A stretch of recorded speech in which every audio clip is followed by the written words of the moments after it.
You do not choose certain circumstances of life. For instance, a divorce or an end of a relationship and a child is involved. It doesn't mean that is the end of your life as a parent. And you'd also want to move on with life before a new relationship.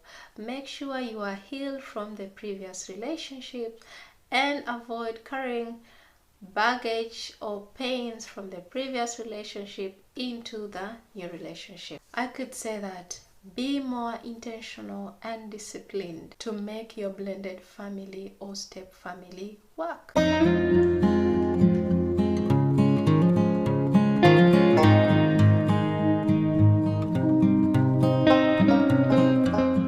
Hi, welcome.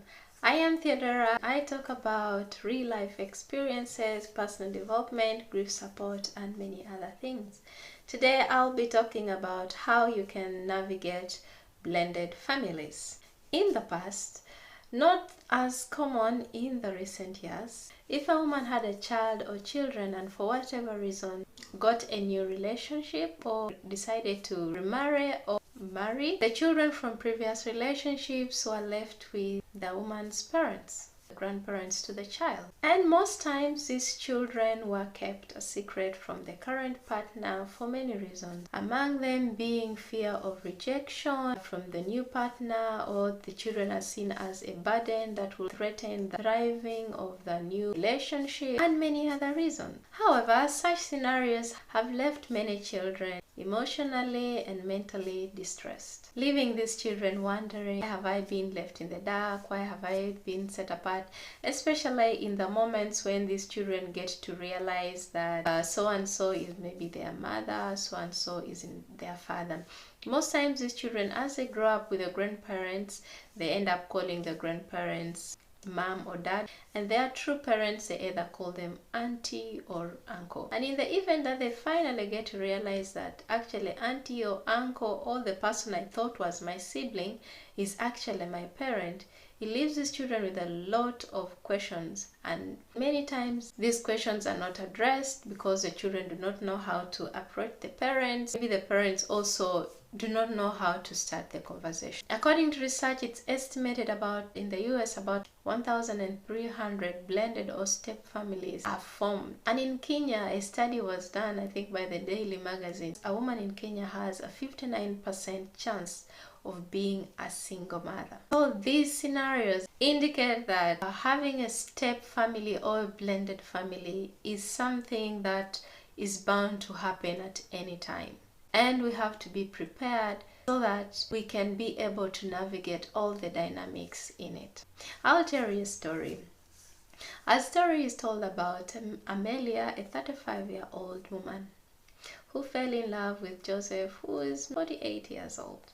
Joseph has 4 children, a boy and 3 girls. The first daughter is 15 years, the second daughter is 12, the third daughter is 8, and the only son is 10 years old. Amelia had no children, but they were committed to start their relationship and build a family together. Before they got married, Joseph introduced Amelia to the family on her birthday, where he brought his children together and Amelia, so he gets to know the children and the children get to know her. Joseph introduced Amelia to the children as auntie. Joseph's children quickly warmed up to Amelia. All the girls except the boy. The boy was an equivalent of 10 mischievous children. He played tricks on Amelia in ways you cannot imagine, and sometimes even life-threatening. Whenever she cooked food, he put so much salt. He had ways of doing things. Cutting the story short, it is difficult to navigate through a blended or step family. Many times there will be a child or children who will cause trouble, but there are some who will actually warm up to the partner of their parent and make life easy for them. You just never know what kind of children you will meet. You do not choose certain circumstances of life. For instance, a divorce or an end of a relationship and a child is involved. It doesn't mean that is the end of your life as a parent. And you'd also want to move on with life. Maybe get a new partner, remarry, and do all those other things.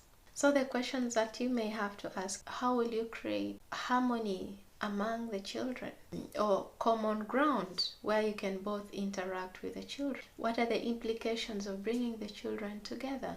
We have also witnessed certain scenarios where certain children are punished in certain relationships, certain step or blended families. However, there are certain children who have also thrived in this kind of relationships. So how do we make sure that there is more harmony and less torture or less punishment of children brought into a blended family or a step family? I must say I am not a relationship therapist, but I share some of these insights based on the interactions I've had with a couple of people who have been raised in either a step family or a blended family. The first one: plan your family structure beforehand. And this mostly involves setting certain basic principles that you'll start with as you get into the rhythm of the family. You get to know who is who, what works and what doesn't. Setting basic principles to start on. Point, I would also say that it's good to keep your expectations low, or rather go into such a family without expectations. Just like any other family, there are many unpredictable circumstances or situations that may arise. Give yourself time to heal.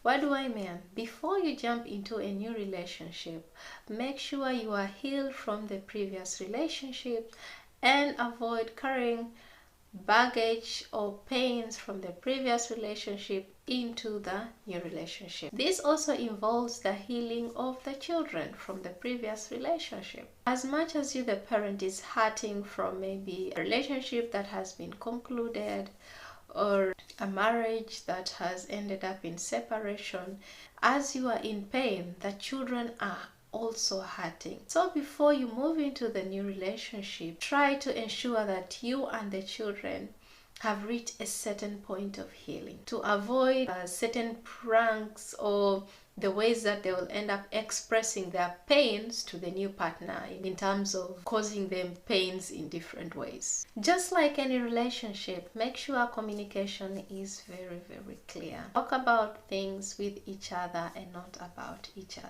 Mentally, emotionally, physically, and in every way, prepare yourself and children before you come together, and establish clear communication channels between you partners and among your children.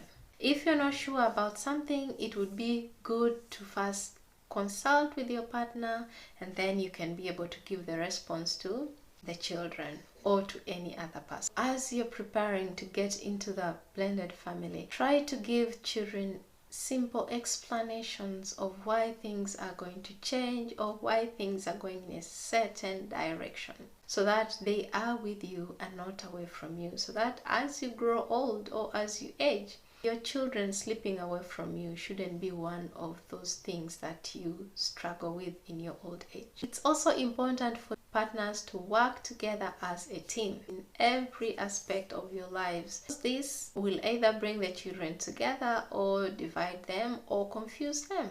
Or rather, it may also communicate a different message, a negative message to the children. This will help avoid contradiction for the children and other third parties that may be involved. That may cause more friction and tension in your family that you really don't need. Seek professional help from therapists, counselors to help guide you or guide your family or guide you. All in all, I could say that be more intentional and disciplined to make your blended family or step family work. It takes a lot of work to make a family enjoyable and happy. A family is not just about gathering a few people here and there, but it's a place where stories are built, character is nurtured, where love is given and shared. So it takes a lot of discipline, commitment to make the family enjoyable for yourself, your partner, and the children. Let your marriage or family not be a place of regret or trauma, but rather an enjoyable space and place where people can always come to, where children can always come to or cling for safety. Thank you. I hope to see you next week.